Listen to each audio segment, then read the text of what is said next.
Zarya thought she was stepping onto the voyage of a lifetime, a chance to break free from the weight of her responsibilities, to feel alive again. At 53, she hadn't planned for adventure. Her life had been about others, family, work, sacrifice. But when Idris, a charming stranger she met online, promised her the getaway of her dreams, she let her guard down. He assured her everything would be taken care of, and for once, Zarya thought she deserved a little joy. But what Zarya didn't know was that Idris wasn't offering freedom, he was setting a trap. When they docked in Belize, what seemed like an innocent port of call quickly turned into something else entirely. Zarya trusted him, following him down dark alleyways, unaware that he was leading her to a fate far worse than anything she could have imagined. What happened next, and how did this story end? You're about to find out. Welcome to True Crime Story HQ. Thanks to all my viewers and subscribers for their support. Stay tuned for daily true crime updates. Don't forget to subscribe. Zarya Valora had spent the majority of her 53 years putting others first, her family, her children, even her friends. As a case manager in Mobile, Alabama, she had dedicated her life to helping others, often sacrificing her own needs in the process.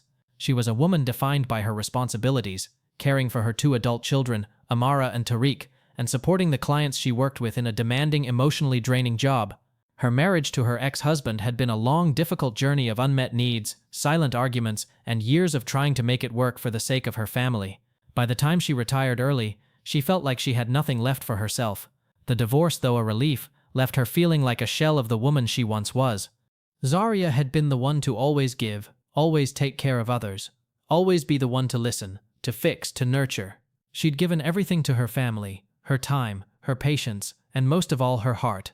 Her kids were her world, but now that they were grown, there was a void she couldn't ignore. She found herself at a crossroads, unsure of what was next, unsure of who she was if she wasn't playing the role of the caretaker. Her life had been lived on autopilot for so long, scheduling, organizing, managing, always pushing her own desires and dreams to the back burner. She thought about how long it had been since she'd felt a true sense of adventure, since she'd done something that wasn't just for someone else. Zarya had always been someone who loved the idea of freedom, freedom from responsibility, freedom to just let go, even if only for a moment. She had long daydreamed about exploring new places, trying new things, but those dreams had always seemed out of reach. Years of practicality had built walls around her spontaneity. Her life had been ruled by schedules, by obligations. She had always played it safe, always kept things predictable, always stayed inside the lines. But now, with her kids out of the house and her career behind her, the walls felt stifling. The desire for something more, something outside of the role she had been playing for so long, began to simmer. There was a restlessness within her, a craving for something new, something that would make her feel alive again. But how? Thank you so much for your incredible support. We invite you to join our channel's membership. As a member, you'll gain exclusive access to in-depth content, special behind-the-scenes footage, and more gripping stories that will keep you on the edge of your seat. Your support helps us continue telling these important stories. Don't miss out. Become a member today and be part of our community dedicated to bringing these powerful stories to life.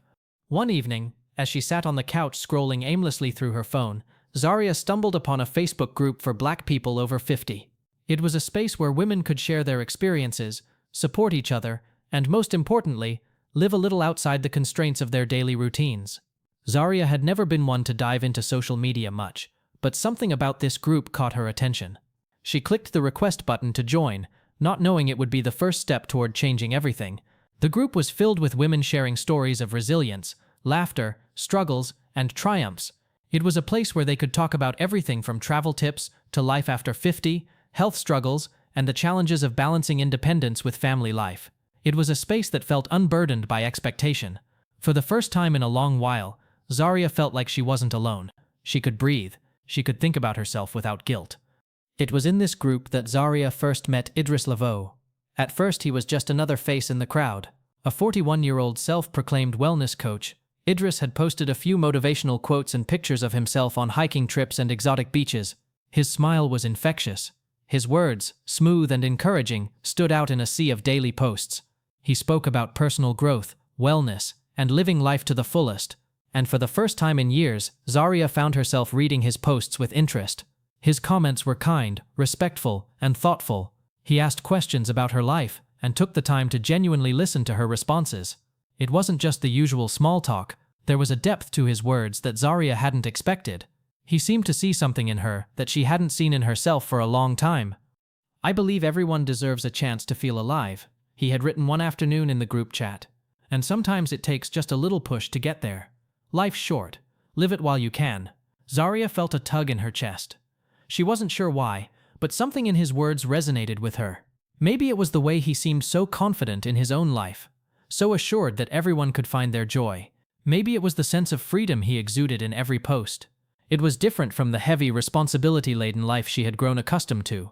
She had been living in survival mode for so long, but Idris's words made her wonder if it was time to live for herself. After a few more messages back and forth, Idris began to ask her about her life, her interests, her passions, her dreams. He listened with a patience that felt genuine. He didn't rush her, he let her speak at her own pace, and in the process, she realized how much she had neglected her own desires over the years. She hadn't even known what she wanted anymore. For so long, it had been all about giving, and nothing about receiving. He made her feel like maybe it wasn't too late to reclaim her joy, to take the reins of her own life, to break free from the patterns that had defined her existence. It was a conversation like no other, a feeling she hadn't felt in years. She began to look forward to his messages. The way he made her laugh, the way he encouraged her to think about possibilities she had closed off. Idris made her feel young again. He made her feel like there was more to life than what she had been doing, like there was an adventure waiting for her, if only she would take the first step. Over the next 3 weeks, Idris's words never stopped. They were like a soft current, gently pulling Zarya in deeper and deeper.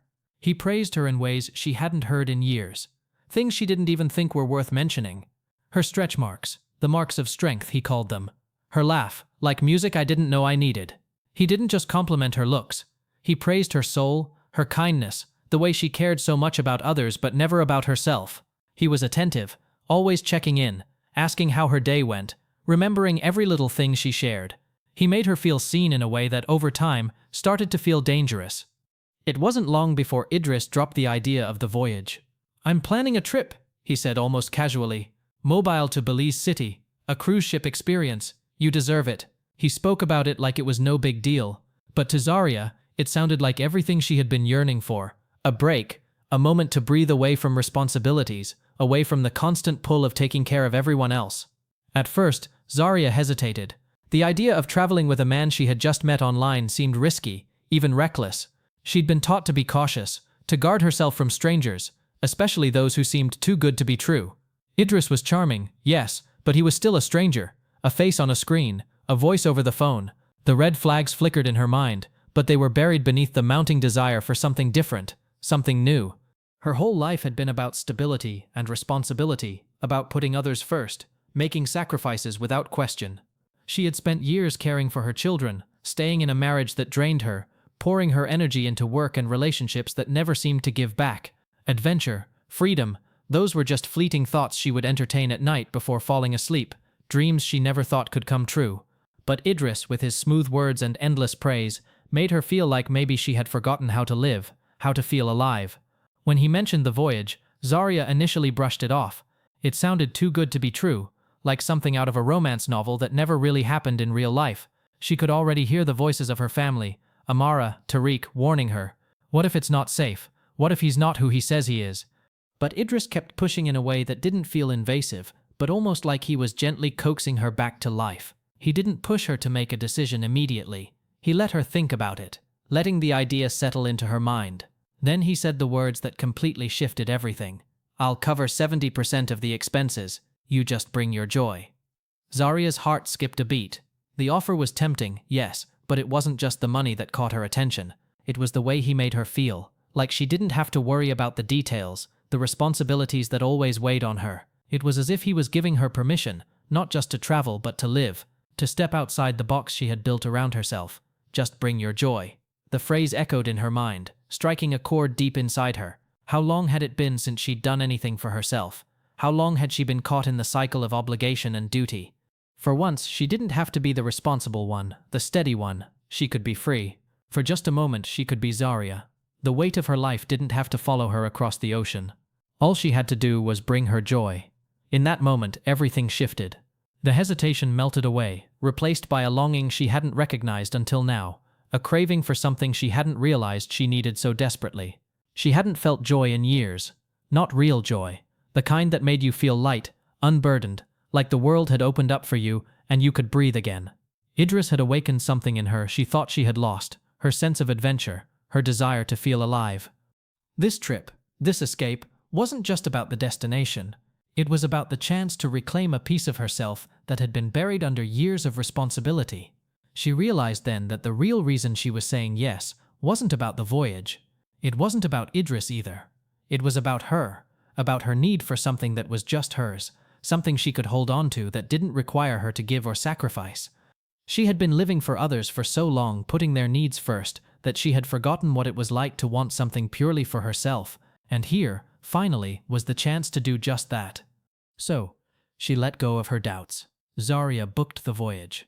She packed her suitcase with a mixture of excitement and hesitation, carefully folding each outfit, imagining herself in the different settings, the sun setting over the ocean, the warm breeze, the quiet moments she had only dreamed of. She had always been the practical one, the one who never indulged in luxuries or fleeting desires. But now, as she zipped up her suitcase, she couldn't help but feel a sense of liberation building inside her, growing with every piece of clothing she packed. This wasn't just a trip. This was a chance to reclaim herself, to remember what it felt like to be more than just a mom or a worker. Her children, Amara and Tariq, were naturally skeptical. It wasn't just the idea of her going on a trip with someone she hardly knew. It was the fact that they had seen her give everything she had to others for so long. And now here she was, choosing to step out of the safety zone they had all built around her. They had never seen her like this, so willing to take a risk, to go after something that wasn't planned, wasn't certain. Amara, her eldest, was the first to voice her concern. "Mom, you don't really know this guy," she said, her voice laced with worry. Her words weren't just caution, they were rooted in love and protectiveness. Amara had seen her mother go through the pain of a failed marriage, had watched her make sacrifices for everyone around her, leaving little room for herself. She couldn't help but wonder, was this another form of escape, or was Zarya setting herself up for something she might regret? Tariq, always the protective one, wasn't as outspoken, but the concern in his eyes said everything. He had grown up seeing his mother give so much of herself, always putting their needs above her own, always doing what was expected. He couldn't shake the feeling that something about this whole situation didn't sit right with him. "Be careful, Ma," he said, his voice soft but firm, the weight of years of watching her care for everyone else hanging behind his words. Zarya understood their concerns. She knew that they feared for her, that they didn't want her to fall into the same pattern of disappointment and hurt that had defined so many of her past choices. But what they didn't understand, what they couldn't see, was that this wasn't about trusting Idris. This wasn't about taking a leap of faith in someone else. This was about trusting herself for the first time in years. It was about rediscovering a part of herself that had been buried under years of responsibility, sacrifice, and the weight of everyone else's expectations. She looked at Amara and Tariq, her heart aching with love for them, but also with a quiet certainty. "Let me have this one thing," she told them, a smile tugging at her lips. It was a simple sentence, but it carried so much more weight than just a casual reassurance. It was a declaration, one that she hadn't allowed herself to make in a long time. This wasn't just about a voyage or a man or an adventure. This was about her. She needed this. Her life had been devoted to them, to her family, to work, to obligations that always came first. She had never given herself the permission to feel joy, to feel excitement, without guilt. The years of living for others had slowly chipped away at the spark in her, at the woman she once was before everything was about taking care of everyone else. This trip, this moment, was her way of surviving. It wasn't about abandoning her family or being reckless. It was about finding a piece of herself that had been lost for far too long. "I need this, Amara. I need this, Tariq. For me," she added, her voice steady now, a quiet resolve behind the words. It wasn't just a vacation. It was a step toward regaining something that had been missing. Her spirit had been worn thin by years of sacrifice, and for once, she wanted to feel like she mattered too. This was her time, just for her. Amara and Tariq exchanged looks. They didn't fully understand, but they saw the change in her. They saw the way she was stepping into something new, something she hadn't allowed herself to feel in so long, and though they still worried, they knew they couldn't hold her back. Zarya needed this, and maybe, just maybe, it was time to let her have it. So, with little more than a few conversations and a couple of assurances, Zarya found herself boarding the cruise ship on August 8, 2017. She stood at the port in Mobile, looking up at the massive ship, feeling a flutter of nerves in her stomach. She had new braids, a new dress she bought just for the trip, and an even newer sense of hope she hadn't felt in years. It was as if this moment, This decision had somehow reset her. She wasn't the mother, the caretaker, the worker. She was just Zarya. For the first time in what felt like forever, she was doing something just for her. The ship itself felt like a floating city, its decks bustling with passengers from all walks of life, each one there for their own reasons, their own escapes. Zarya felt small in the sea of people, but not in a bad way. She felt free, unencumbered. She wasn't defined by the usual weight of responsibility. And for the first time in years, she didn't have to answer to anyone. Idris, ever the attentive companion, stayed close to her, guiding her around, sharing the beauty of the ocean with her like a secret they both shared. He made her feel cherished, seen, adored. August 10th, 2017. The sun hung low in the sky as the ship docked in Belize City, its massive shadow casting over the port as tourists swarmed to the pier. Zarya stepped off the ship with a sense of freedom she hadn't felt in years. Her sandals warm against the concrete, the ocean breeze kissing her skin. The excitement of being in a new place, the smell of salt water in the air, made her feel alive in a way that was new, raw, and intoxicating. She wasn't just here for the voyage. She was here to rediscover herself. Idris, walking beside her, was still the charming man she had gotten to know online. Smooth, engaging, always a step ahead. His eyes glistened as he pointed toward the crowd of tourists, his voice almost too casual as he suggested, "There's a great spot for lunch, I know. Not too far from here. It's off the beaten path. You'll love it, real food." Zarya hesitated. There was something about his tone, something off in the way he said it that made a small shiver run down her spine. She had heard the warning bells in her head when he first suggested it, but she dismissed them.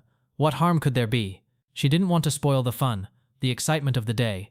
She wasn't about to ruin the mood she had finally found. She had come this far. Why not trust him now? "Sure," she said, offering him a smile. "Let's go." They walked away from the crowds, veering down a side street. The noise from the port faded behind them, replaced by the distant hum of traffic and the occasional shout from a street vendor. The path grew quieter, narrower. Zarya's footsteps felt heavier on the uneven pavement, the shadows deepening as they ventured further. She couldn't help but notice the absence of other tourists, the empty storefronts, and the dust that seemed to settle in every corner. The air was thick with the unfamiliar, and the uneasy feeling she had tried to dismiss earlier crept up again. Still, she kept walking. She told herself it was just nerves. She told herself she was being silly. Idris led her deeper into the heart of the city, taking turns she hadn't expected. The alleys got narrower, the space between buildings tighter.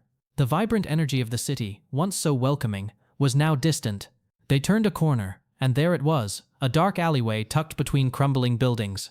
It wasn't the place she had imagined when Idris had promised her real food, but she followed him anyway. "I thought you said it was close," Zarya said, trying to keep the unease from her voice.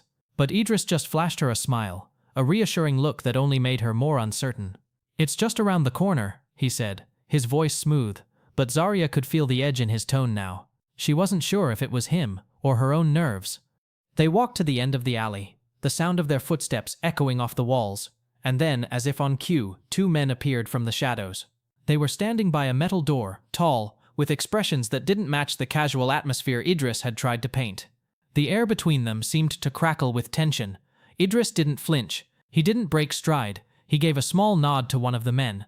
Zarya's heart skipped. Something was wrong. She felt the blood rush from her face, the weight of reality crashing down.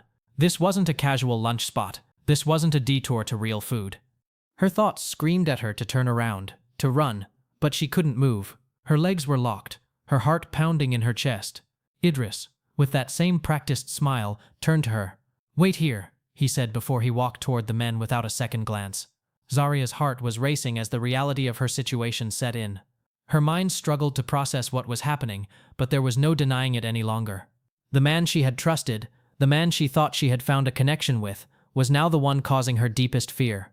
She cried out to him, her voice cracking as she begged for mercy, begged for him to stop, but his expression never changed. There was no softness, no remorse in his eyes. He just stared at her, his face impassive, like he had done this before, and it meant nothing to him. His hand brushed her tear-soaked cheek as though to remind her of how easily he could break her. "Please," Zarya pleaded, her voice trembling. "I trusted you." But Idris only gave her a cold smile, a smile that made the pit in her stomach grow heavier. "You think you're the first?" he said, his voice low, almost detached. "You think you're the only one who needed a break from her life?" He paused as if savoring the moment. "You're just another one, just another woman who thought she could escape. I've done this before. I've done it to women just like you. Women who wanted to live, wanted to feel something outside of the weight they carry every day. They came to me for a taste of freedom, just like you." Zarya's mind raced, but her body was already numb with fear. She felt the grip of helplessness tighten around her chest, suffocating her. He wasn't just a predator. He was a professional. He knew exactly how to target women like her. Women who had been giving for so long. Women who had been living for others. He knew the cracks in their souls, the places where loneliness and exhaustion had carved deep marks, and he used that against them. Her body jerked in shock as the blindfold was tied tightly around her eyes, blocking out the little light left in the alley. She struggled, trying to scream, but the fear and the drugs coursing through her made everything feel like it was happening in slow motion. She could hear the faint murmur of voices as she was led away, her limbs weak and unsteady. The grip on her arm tightened, pulling her forward as her footsteps faltered. They were moving her, and she had no idea where they were going. The blindfold was torn off Zarya's face with an abrupt, almost careless movement. Her eyes blinked in the harsh light, trying to focus on the dark room around her. Her body felt heavy, weighed down by the drugs, by fear. As her vision cleared, she began to take in her surroundings, each new detail making the terror in her chest grow tighter. The space was vast, like a warehouse, with high, darkened ceilings that seemed to swallow the faint light flickering from overhead bulbs. The floor beneath her was cold concrete, stained in places with dark patches she didn't want to examine too closely. The walls were bare, broken in places, as if the building itself had been forgotten by time. There were no windows, no escape. It felt like a place where people came to be hidden, left out of sight and forgotten. The smell of industrial bleach mixed with something deeper, something metallic and unsettling. She wasn't alone. Her eyes quickly scanned the room, and her heart dropped as she saw the other women. They were scattered across the floor, some lying down, some sitting, all with their heads lowered or eyes glazed over, their bodies limp as if they had long since given up. They were bound in the same way as Zarya, hands behind their backs, ropes cutting into their wrists, their bodies left in uncomfortable positions. Some were still awake, their faces drawn, pale, showing the kind of exhaustion only true terror could produce. Others, like the woman closest to Zarya, had clearly passed out from the drugs, their bodies too weak to resist any longer. The sound of a door slamming shut echoed behind her, and Zarya jumped, her body stiffening. The two men who had brought her here walked toward the center of the room, their heavy boots clicking against the concrete floor. They didn't acknowledge her or the other women. Their presence felt like a reminder that here they controlled everything. Zarya's throat tightened as the enormity of her situation crashed down on her. She wasn't just in some random hideout. This place wasn't just a detour. It was a holding pen, a warehouse, a sick operation where women were treated like livestock, their lives measured by what they could offer. As she tried to steady her breath, she saw a small group of women in the far corner sitting in a dazed silence, looking almost lifeless, like the ones who had been here too long to remember what freedom even felt like. One woman, her face drawn with fatigue, met Zarya's gaze. The woman's eyes were wide with fear, but there was something else there too, an understanding. Zarya's breath caught as she realized what was happening here. She wasn't just in the hands of traffickers. This wasn't about being sold for labor or worse. It was about her body, about what they were going to take. There were no words for it, but she felt the truth flood through her like a dark wave. This was organ harvesting. She had heard rumors, read reports about it happening in faraway places, but now it was real. She was standing in the middle of a criminal operation where women were turned into products, human flesh for sale to the highest bidder. The reality hit her like a punch to the gut. These women, some of them older than her, some much younger, had been brought here just like her, lured by the same promises of freedom, of escape. And now they were here, waiting for whatever came next, their futures no longer their own. Her stomach churned. She wanted to scream, but the gag that had been shoved into her mouth earlier still made it impossible. The ropes felt tighter with every breath, and her limbs were already beginning to ache. She tried to move, to stand, but the weakness in her body stopped her. Zarya couldn't even hold her own weight, let alone fight back. The fear clawed at her insides, but there was no way out. A door opened abruptly, and Zarya's heart skipped a beat as two men stepped into the room, their heavy boots echoing on the cold concrete floor. They were dressed in dark, nondescript clothing, their faces obscured by shadows. Without a word, they began to move through the room, examining the women as if they were nothing more than merchandise. One man walked up to the older woman who had been stripped of her kidney and pointed to her with a blank expression. He checked something off on a clipboard, his movement swift, mechanical. Then, without a glance toward anyone else, he turned and left the room. The other man followed him, his gaze lingering over the rest of the women before he exited as well. No words of comfort, no expressions of remorse, just cold, methodical movements. It took Zarya a moment to process what had just happened. Her heart pounded in her chest as the realization slowly crept in. This wasn't just a trafficking ring. She wasn't here to be sold. She wasn't here for forced labor or worse. They weren't after her for what they could make her do. They were here for what they could take from her. They were taking her organs. Her stomach turned as her thoughts raced.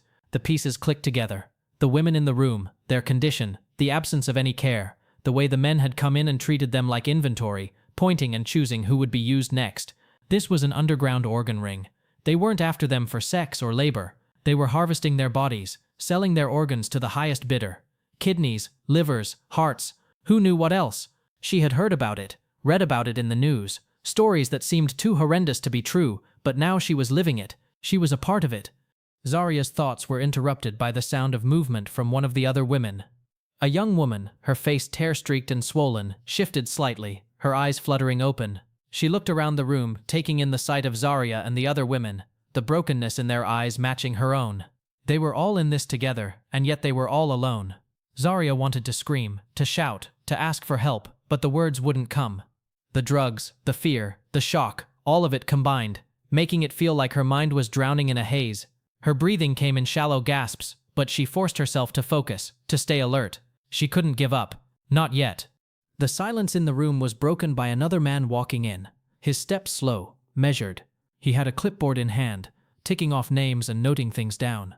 His eyes flicked over the women one by one, his gaze cold and calculating. Zarya's heart sank as he stopped in front of her, his eyes flicking over her with the same detached curiosity. His finger tapped the clipboard as he scribbled something down. Zarya's pulse raced. What was he writing? Was her name on that list? Was she next? But before she could make sense of anything, the man turned and left the room, his footsteps echoing in the distance. Zarya's body shook with fear, her mind racing to find any escape, any hope. She had to survive this. She couldn't let them take her without a fight.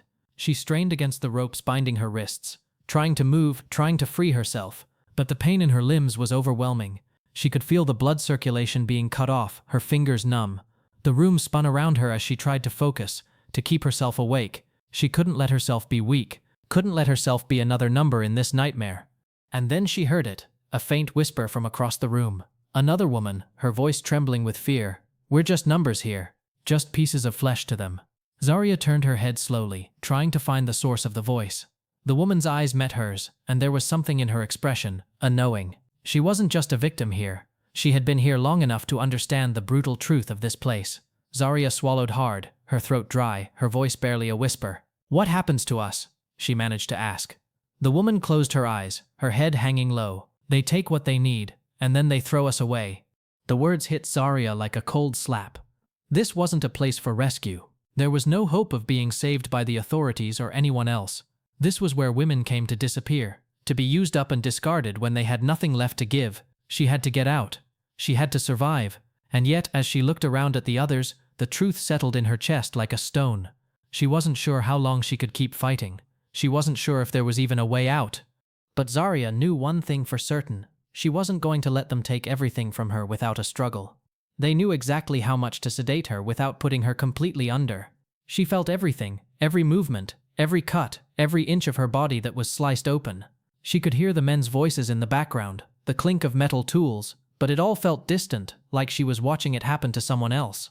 Her skin stretched in ways it wasn't meant to. Her breath caught in her throat as they worked. The pressure in her abdomen was unbearable as she realized what they were doing. She could feel them take her kidney, her own body betraying her as the sharp burning sensation flooded her senses. She wanted to scream, to beg them to stop, but the drugs made her feel like her voice was swallowed whole. She could hear one of the men say something, his voice muffled, his words unintelligible through the haze of pain. She was awake for all of it, the blood, the pressure, the tools, and the knowledge that there was no escaping it. She was just a body on a table, nothing more. She could feel the tears, though she didn't know if they were from the pain or the helplessness. When it was over, they didn't care to cover her wounds or to ease her pain. They simply removed her from the table and tossed her back into the room with the other women, her body weak, her mind foggy. She landed hard against the cold concrete, her limbs still bound, her skin slick with sweat and blood. Zarya didn't cry. She didn't scream. She didn't beg for her life. Her body, broken and in shock, couldn't respond. She simply stared up at the ceiling, silent, her eyes unfocused, trying to process the pain and the betrayal. Her body felt like a foreign thing now, empty, hollow, used, and yet she knew one thing for certain: she had survived, for now. The hours turned into days. Zarya lost track of time. She felt herself growing weaker, both physically and emotionally, but still, she didn't give up. There was something inside her, a flicker of defiance, of life that refused to let go. She couldn't afford to. She had to find a way out. It was during one of those long, agonizing moments of trying to hold on to consciousness when she first saw the nurse, Luz. Zarya could barely remember her name through the fog, but she was standing near the door, watching her with a mixture of curiosity and concern. Her presence felt like a lifeline, like a shadow of hope in a place so devoid of kindness. Zarya could feel the weight of her gaze, though her body felt too heavy to move, too numb to speak. But Luz was different from the men. She wasn't part of the operation. She didn't belong to the shadows that ruled this hell. The nurse's eyes were soft, even kind, in a place where kindness had no room to breathe. Luz took a step forward, hesitating for just a moment before she knelt by Zarya's side. Zarya's heart stuttered in her chest, unsure of whether this moment was real, unsure if she was still trapped in a nightmare. But as Luz gently placed a folded piece of paper in Zarya's trembling hands, she knew this was her only chance. The paper was small, the edges crumpled as if it had been hurriedly written in a moment of fear. The writing was shaky, the words slanted and uneven. Zarya's fingers shook as she unfolded it, her eyes barely able to make out the blurry ink. It was in Spanish. Her understanding of the language was limited, but she could catch enough to understand the urgency of it. "I saw you in my dreams. Someone told me to help you. Stay awake by nightfall. They will come for you." The words were cryptic, unsettling in their vagueness, but they were also her only hope. The nurse, Luz, had left no further explanation. There was no time for questions, no time to understand why or how. Zarya could feel the weight of the words pressing against her chest. The pulse of fear mixed with something else, a glimmer of hope, faint but real. "Stay awake by nightfall," the message said. Zarya's heart pounded in her chest as she tried to make sense of it. She wasn't sure who they were. Was it the men who ran this place? The ones who had done this to her? Or was it someone else? Was Luz truly trying to help her? The paper was all she had. It was the only thing that made her believe there was a way out of this. She had to stay awake. She had to trust that Luz, whoever she was leading her towards something better, something that could free her from this nightmare. As she clutched the paper tightly in her hands, Zarya felt a sudden surge of determination. She couldn't just lie there and wait for whatever horrible fate awaited her. She had to stay awake, as hard as it was. She had to be ready for whatever came next. But how long could she keep herself conscious? How much longer could she endure the pain, the confusion, the fear that had gripped her for so long? The room around her blurred in and out, the shadows stretching across the floor like dark fingers creeping toward her. Her body wanted to shut down. It wanted to give in to the exhaustion, to the overwhelming pain that radiated from her body like a fire. But Zarya knew she couldn't allow that. She had to keep her eyes open, no matter how heavy they felt. She had to push through the fog to find the strength to stay awake, because somewhere hidden beneath the haze was her chance at escape. And this was it. As the hours stretched on, Zarya fought with everything she had. The nurse's warning echoed in her mind, her only guide through the suffocating darkness of this place: stay awake by nightfall. Every minute felt like an eternity. Zarya could hear the distant hum of the building, the faint sounds of footsteps outside the room, the rustling of the other women who lay in their own misery. But none of that mattered. She focused only on one thing: the nurse's words and the promise of freedom. She refused to close her eyes. Even when the pain threatened to overpower her, even when her body screamed for rest, she held on. The pain was intense, but she knew that if she let herself succumb to the sleep, to the numbness, she might never wake up again. She might never have the chance to fight, to escape, to make it out of this place alive. Later that night, after hours of battling the pain, the exhaustion, and the confusion, Zarya felt her body slipping. Every muscle in her body screamed for rest. Every breath felt heavier than the last. Her mind, foggy and battered by the trauma, started to give way to the need for sleep. But she couldn't afford to let go. She couldn't let herself fall into the abyss of unconsciousness. The fear of what would happen if she did, that she might never wake up, never escape, kept her fighting, kept her awake. Then, through the haze of her thoughts, she felt it. A touch. It was light at first, barely a pressure on her arm, but it sent a ripple of recognition through her weakened body. The touch was gentle, reassuring, but there was urgency in it. Zarya blinked, struggling to bring her eyes into focus. It was Luz. The nurse had returned. The sound of her voice was faint, barely a whisper, but it cut through the heavy silence of the room. "Sigame," she said, her voice soft but urgent. Zarya's heart jolted. The words were foreign, but she recognized the tone. Luz was asking her to follow, to move, to leave the place she had been trapped in for what felt like forever. Zarya didn't understand Spanish very well, but she knew what those words meant. "Follow me." Zarya didn't question. There was no time for questions, no time for doubts. She didn't need to understand fully. She needed to trust. She had nothing left to lose. Her body was broken, her spirit battered, but her will to survive hadn't been completely crushed. Luz had been her one lifeline in this nightmare, the one person who had shown her kindness when there had been none. If there was even a chance that following her could lead to freedom, Zarya would take it. With a strength she didn't know she still had, Zarya nodded weakly. She felt her legs give out slightly as she tried to stand, but Luz was there, steadying her. Her hand on Zarya's arm was firm, guiding her through the darkness of the warehouse. It was strange how in that moment, the fear that had ruled her for so long seemed to soften, replaced by a flicker of hope. For the first time since she'd been brought here, she felt like she wasn't just another woman waiting to be discarded. They moved quickly, quietly. Every step felt like a challenge, every movement a fight against the weakness that had consumed her. But she didn't stop. She couldn't stop. As they reached the back door, Luz paused, turning to look at Zarya with a wordless glance. Zarya saw something in her eyes then, something that spoke of danger, of urgency. They weren't safe yet, but Luz's next words were all that Zarya needed to hear. "He's waiting," she said simply before pushing the door open and guiding Zarya into the night. It was a different world outside. The cool night air hit Zarya's face, sharp and fresh after the stale, suffocating atmosphere of the warehouse. The world beyond these walls was vast, open, and Zarya realized how long it had been since she had been outside, since she had felt free. The sounds of the night, distant car engines, the rustle of leaves, seemed so much louder now, as if they had crossed into a different reality. Luz led Zarya to a dark corner of the alleyway where a man was standing, waiting.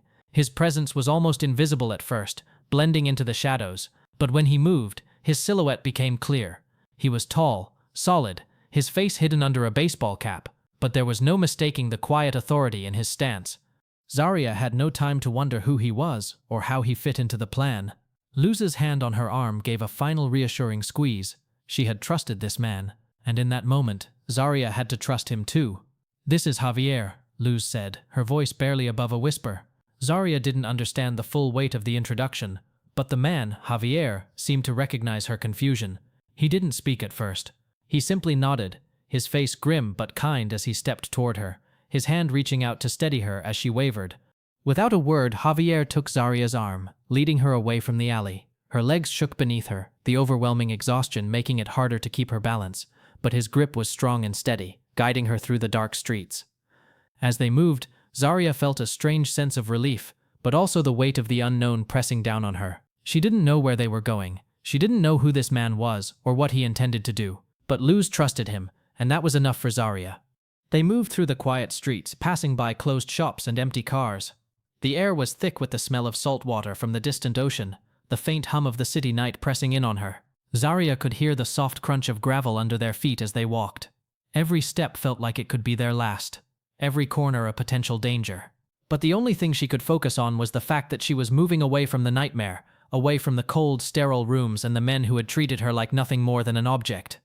After what felt like hours, they reached a small, unmarked van parked in an isolated lot, hidden behind a row of buildings. The engine was running and the door was open, waiting for them. Javier helped Zarya into the van, and she collapsed onto the seat, too weak to protest. He and Luz climbed in, and as the door slammed shut, Zarya felt the weight of everything she had endured pressing down on her. She was leaving the hell she had been trapped in, but she wasn't free yet. Not completely. The van started, its engine rumbling in the silence, and they drove off into the night. Zarya's head fell back against the seat, her eyes fluttering closed, but she didn't sleep. She couldn't. She had no idea where this journey would take her, or who she would become when it was over. But for the first time in days, she felt like she had a chance. She had been given a lifeline, and she wasn't going to waste it. She was going to make it out. When Zarya was finally brought back to the US, she was nothing more than a shell of the woman who had boarded that cruise ship months earlier. The journey from the border to the hospital had been a blur of pain, exhaustion, and disorientation. Her body, weakened from the surgery, from the trauma, barely responded to the care given to her as she was rushed into emergency care. The moment she entered the hospital, she was immediately admitted into intensive care. Her body was covered in bruises, her skin pale and clammy, every inch of her telling the story of the horror she had survived. The missing kidney was just the beginning. Her body was exhausted, barely able to function after weeks of torture and neglect. As she was hooked up to IVs and monitors, Zarya felt the cold sting of reality settling over her. She was safe now. She was home, but she wasn't whole. Her children, Tariq and Amara, arrived at the hospital shortly after.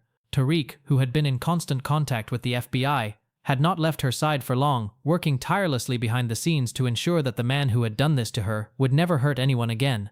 But now, the reality of seeing his mother lying in that hospital bed, unconscious and battered, hit him like a freight train. Amara, her face streaked with tears, held her mother's hand, whispering words Zarya couldn't hear, but would later remember in the quiet moments when she was strong enough to listen. The doctors told them the prognosis. Zarya had survived, but her road to recovery would be long, painful, and uncertain. The physical damage to her body was severe, but it was the emotional toll that they couldn't predict. She was alive, but at what cost? The doctors warned Tariq and Amara that she might never fully recover, not just from the physical wounds, but from the psychological scars left by the ordeal. Days passed. Zarya drifted in and out of consciousness, her mind fogged by painkillers, her body constantly hooked up to machines that monitored her fragile state. Each time she awoke, her mind tried to make sense of what had happened to her, but the memories were blurry, fragmented. The pain, the fear, the confusion, it was all still too much to process. Tariq sat by her bedside each night, watching her, wishing he could take away the suffering that lingered in her eyes. He wasn't sure if she could hear him, but he spoke to her anyway. He told her about the investigation, about how Idris was caught, how he would never be able to hurt anyone again. He told her that she was safe now, that her fight was over. But Tariq knew that for Zarya, the real battle had only just begun. Amara, on the other side of the bed, held Zarya's hand during the day, whispering softly to her mother, as if hoping her words would bring some comfort, some sense of peace. She had watched her mother struggle for so long, putting everyone else first, and now, for the first time, she felt the helplessness of being unable to take away the pain. Amara didn't know how to make this better, but she would be there every step of the way for as long as it took. The hospital staff did everything they could, trying to stabilize her physical health first, but it was clear to them that her emotional healing would be just as important. They encouraged Tariq and Amara to talk to her, to let her know that she was loved, that she wasn't alone. But they knew the road ahead would be anything but easy. The trauma she had endured would take time to surface, and when it did, it would take everything for Zarya to face it. As the days passed, Zarya began to stir more often, though her body felt like a foreign thing to her. Each time she opened her eyes, she was met with the comforting faces of her children, but the fear in her chest still clung to her, tight and suffocating. She could still feel the coldness of the metal table, the cold hands that had taken from her. She could still hear Idris's voice in her head, the words that had haunted her since that night in Belize. But there was something else too. As she slowly came to grips with what had happened, she started to piece together the fragments of the message Luz had given her. "Stay awake by nightfall," the nurse had told her. Zarya didn't understand it at the time, but now, in the safety of her own bed, surrounded by her family, she realized that message had been the key to her survival. Luz had guided her, had given her the strength to stay conscious, to stay alert, to survive. It wasn't just the drugs or the trauma that kept Zarya alive. It was hope. It was the belief that there was someone out there who cared enough to help her, even if it was just a small gesture in the middle of a nightmare. Zarya wasn't fully healed, not by a long shot. But in that moment, she felt a small flicker of something that had been absent for too long, her will to fight. She wasn't going to let this define her. She wasn't going to let it take her completely. There was still a long road ahead, but Zarya was determined to walk it. And with Tariq and Amara by her side, she knew she could face whatever came next. The hospital room, sterile and cold, felt like a new beginning. It wasn't a place of weakness. It was a place of strength, of recovery. The journey had only just begun, but Zarya wasn't going to face it alone. Her family, the ones who loved her, would be with her every step of the way, and with each passing day she would heal, physically, emotionally, and reclaim her life. The man who had nearly destroyed Zarya's life, who had torn away the trust she had so desperately tried to rebuild, returned to the US without so much as a second thought. The cruise ship that had once been the backdrop for their shared moments of joy and laughter was now a distant memory. For him it had been just another chapter in his twisted journey, a mission completed, a woman used, and now he was on to the next one. It didn't matter who she was, what she needed, or what he took from her. Zaria was just another name on a long list, and as he quietly slipped back into his life, Idris Laveau continued with his manipulative ways, finding new prey. Women who, like Zaria, were searching for a chance to feel free, to experience something new, only to find themselves trapped in his web. But Zaria's family wasn't going to let him get away with it. Tariq, her son, a quiet but relentless officer with the mobile police department, couldn't sit idly by. He knew something had to be done. He knew this man would strike again if no one stopped him. After everything his mother had gone through, after the hell she had survived, Tariq made it his mission to ensure that Idris would never hurt anyone again. Zaria had told him everything she could remember, every detail, every fragment of conversation, every piece of his identity that she had pieced together from the haze of pain and terror, the tattoos on his arms, the places he frequented, the words he used. Tariq listened closely, quietly building the case, determined to track down the man who had violated his mother in the worst way possible. But it wasn't just about Zaria. Tariq knew that there were others out there, women who had been lured by the same promises, the same lies. It was only a matter of time before Idris found another woman like Zaria, vulnerable and trusting, desperate for something he knew how to exploit. Tariq began his search. He dug through social media, knowing that was where Idris would be hiding under a new name with a new identity, finding new women to manipulate. It didn't take long before Tariq found it. Under a different alias, Idris was still active, still reaching out to women, still searching for his next target. The chilling realization that Idris had been grooming women like this for years hit Tariq hard. Zaria wasn't the first, and if he didn't act quickly, she wouldn't be the last. Working with the FBI, Tariq used his resources to create a fake profile, a decoy designed to draw Idris in. They knew exactly how Idris operated, and they understood how to play his game. With the team's expertise and Tariq's quiet determination, they set the trap, building a profile that seemed too perfect, too irresistible for someone like Idris. He was no stranger to these online games. He had done it for years, using women like Zaria as pawns in his twisted scheme. But this time, he was the one being played. As Tariq watched from the shadows as the conversations continued, and Idris grew more interested, the tension in his chest tightened. He had to remain calm. He had to stay focused. He knew this was the only shot he had to catch Idris in the act. The FBI team had set everything up: secure locations, surveillance, evidence collection. But it all depended on one thing: Idris's willingness to meet in person. And when the message came, when Idris suggested meeting face-to-face, Tariq knew the time had come. The meeting was arranged. The bait had been set. And in October 2017, Idris showed up. He was eager, almost too eager. He thought he was meeting a woman, someone new to target, someone who would fall for his charm and lies. But when he arrived at the designated location, he wasn't greeted by the woman he had been talking to online. Instead, he was met by the FBI, by a team ready to take him down. The arrest was swift, precise, and inevitable. Idris didn't stand a chance. As the agents moved in, Zaria's worst nightmare was finally being brought to light. The man who had manipulated, exploited, and abused her was finally caught. He had nowhere to run. He had nowhere to hide. The life he had built on deception was unraveling before him. But it wasn't just Idris's capture that was important. It was what came next. As the investigation continued, the full extent of Idris's crimes was uncovered. He had done this to 7 women before Zaria. 7. He had lured them with the same promises of escape, of freedom, and then stolen their lives, one organ at a time. He had used them for his gain, leaving them broken and discarded when they no longer served his purpose. The FBI uncovered a network that spanned across states, a network where women like Zaria were seen as nothing more than pieces to be harvested, sold, and disposed of. The shock and horror of it all hit Tariq harder than he expected. It wasn't just a few isolated incidents.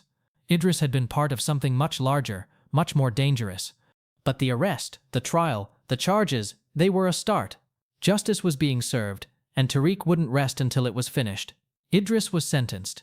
He would never be able to hurt another woman again,